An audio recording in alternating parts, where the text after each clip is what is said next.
Why, when life in the spirit realm, meaning the spiritual world, why, when life in the spiritual world is so blissful, do we often choose the chaos and discomfort of the material world? If there were only one of us making the decision, I think we would all choose the spiritual world. I mean, if someone came to you and presented you very clearly with two different options, and option one said, through looking at the world in this way, you will experience bliss and peace, fullness, fulfillment, meaning, deep love, truth.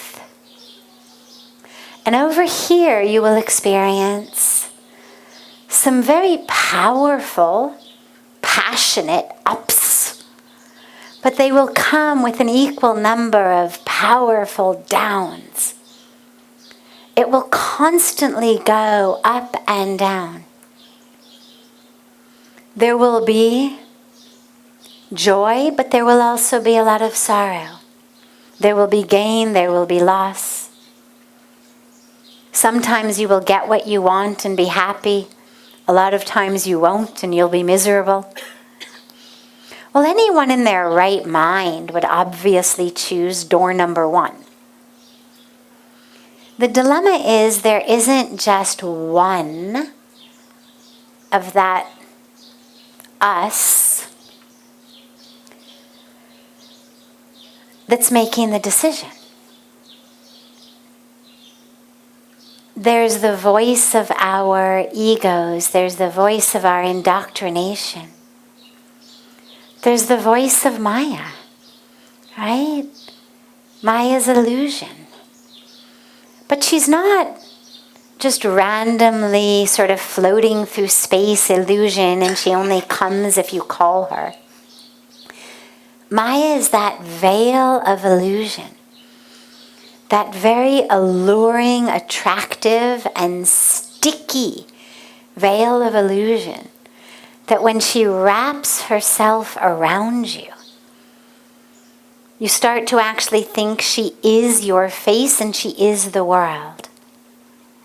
It's like if something is stuck to your face and it's all you can see, you start to think that is the world, rather than realizing there's something stuck to your face.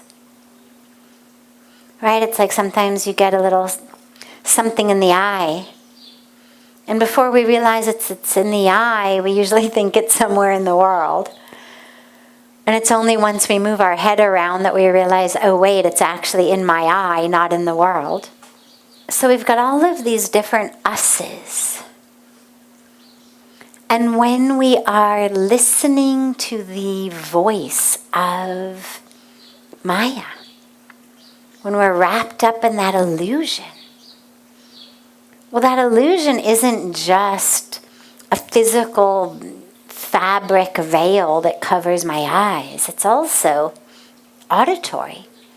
As it wraps you in it, she's also got this very sweet voice that says, are you sure you don't need any more clothing?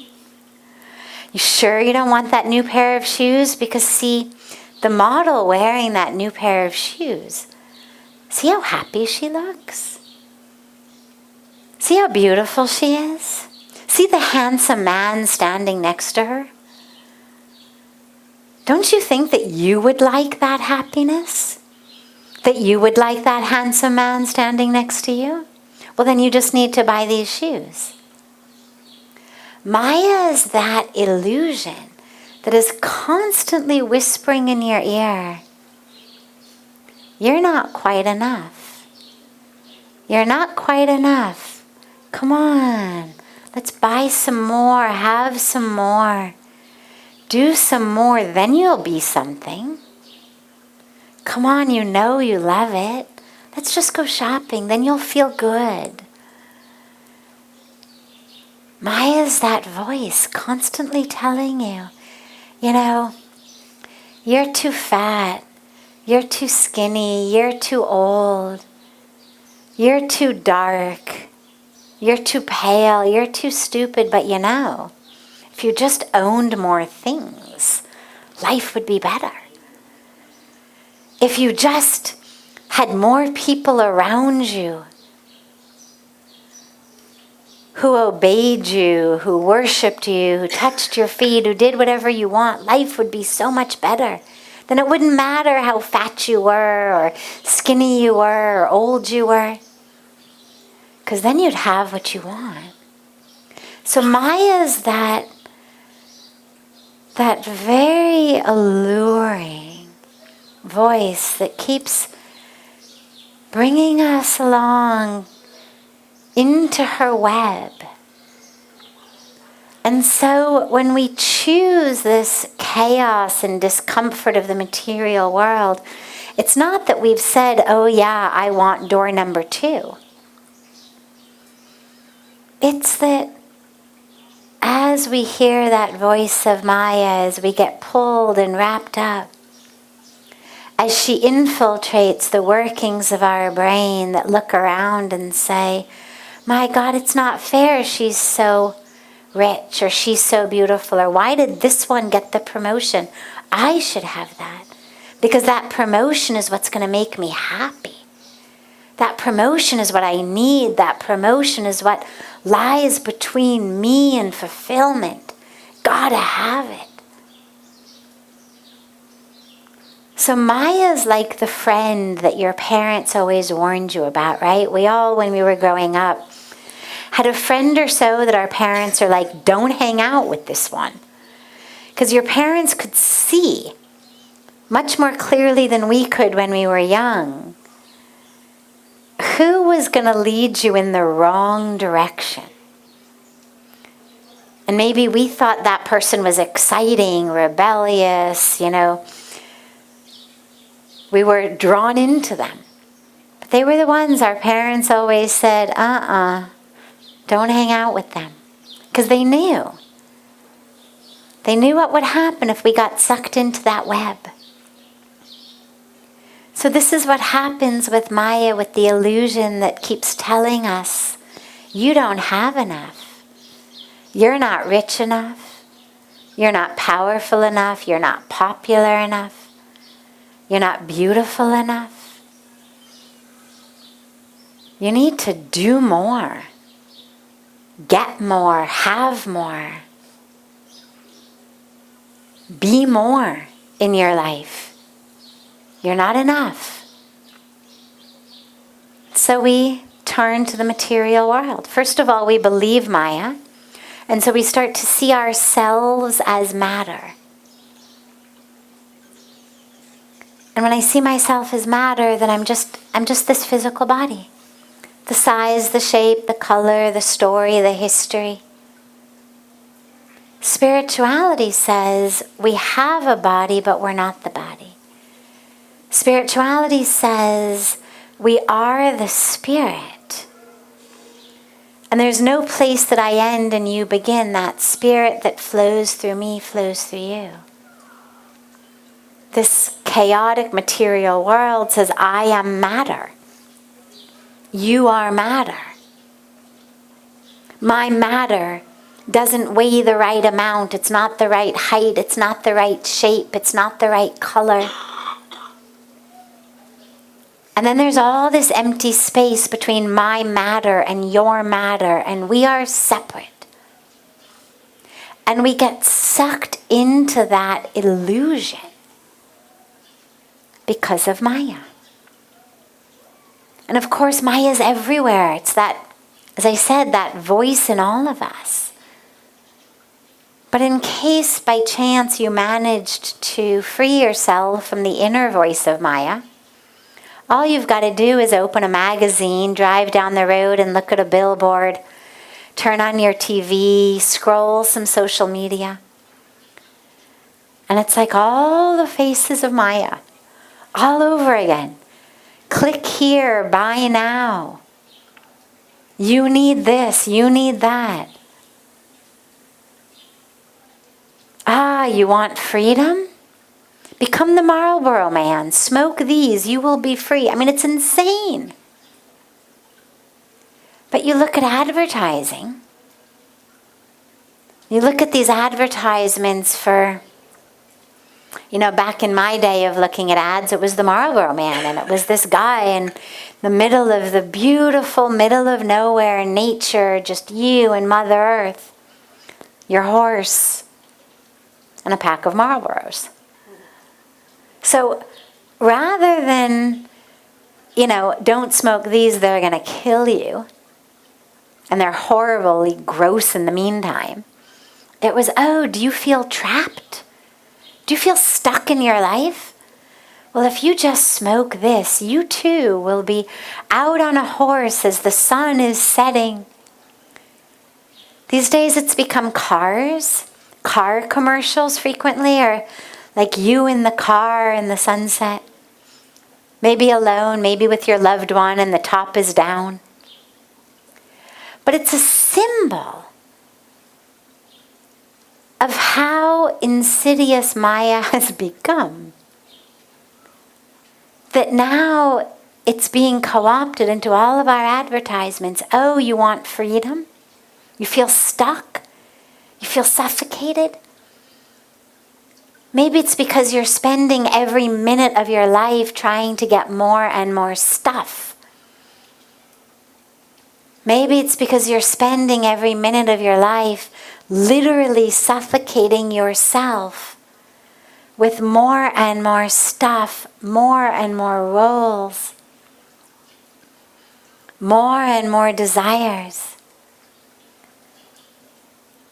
But the advertisement says, you're feeling stuck? This car, it's the answer. Drive this car to freedom. As though the current car you have couldn't possibly drive you into the sunset. It's got to be this one. So now wherever we turn, there's that pull of Maya. So don't blame yourself if we find that we're constantly choosing this material world of chaos and discomfort. This is the nature of the mind when it is wrapped up in Maya. And this is why we have spiritual practices. There's energies in the world, and there's an energy of Maya. There's an energy of what we call samsara, this material world that convinces us it is the truth. Your job, your house, your car, your role, your bank account, your relationships, that's it. And then we've got the energy of our spiritual practice, our conscious attention and intention to truth that constantly just brings us back in. Not this, not this, not this. A thought of greed, not this. A thought of over-identification with the body, not this. A thought of yearning for something physically, not this. Not that we're pushing it away in aversion. It's a not this of actually what we call gyan, wisdom. It's the mind saying to itself, I am not this. I am not this. That's gyan. Gyan is not the memorization of things to impress others. Gyan is the understanding. Not this. I am not my car, whatever model it may be. Not my shoes, whatever brand they may be. Not my body that fits into the shoes. Not my mind that is yearning for the shoes. I am not this. And we keep going inward and inward and inward to have the experience through this practice of gyan of who we really are. And then once you've touched it, once you've really touched it, that becomes what you're always thirsty for. Doesn't mean you never get wrapped up in Maya again, ever, even for a minute. She's much more talented than that. But what it means is that we still always remember. So even if Maya's there, there's always this memory. Oh yeah, we remember where we're going. And we're able to find our way again a lot faster. We come back to the practices. But this is why we have to practice. This is why we have practices of Jnana Yoga, of Bhakti Yoga, that makes us love God and want to find God. If there's no love or devotion, then why bother? Play tennis. So bhakti gives us that love and devotion that keeps us walking the path toward God, toward that divine within ourselves.